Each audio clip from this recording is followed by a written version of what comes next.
И еще одно кадровое изменение. В коме новый главный спасатель. Владимир Путин назначил на эту должность Алексея Пархомовича.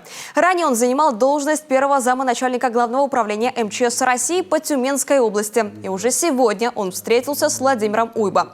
Вместе они обсудили паводковую обстановку в регионе. С начала половодья исполняющий обязанности главы республики лично уже не раз выезжал в районы, где был объявлен режим ЧС. А в прежние годы Владимир Уйбо неоднократно принимал участие в ликвидации последствий масштабных чрезвычайных ситуаций. В их числе авария на Саяно-Шушенской ГЭС, наводнение в городе Крымске Краснодарского края и Иркутской области. Здесь, конечно, нет того, что было и в Иркутске, и в Крымске, то есть нет стремительного повышения, оно повышается постепенно, нет такой стремнины, нет такой скорости движения воды, но тем не менее ничего хорошего, тем не менее, не несет наводнения.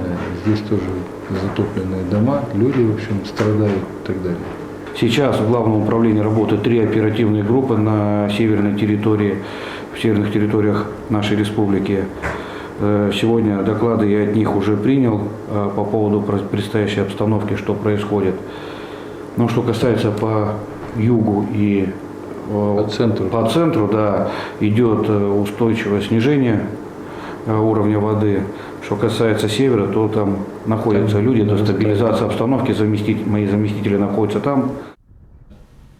Спасатели держат ситуацию на контроле в ближайшее время. По прогнозам гидрологов, вода начнет спадать. А на реке Печора половодье развивается на всем протяжении реки от Троицко-Печорска до границы с Ненецким автономным округом. Наиболее сложная ситуация остается на территориях Усинского, Ижемского и Усть-Илимского районов.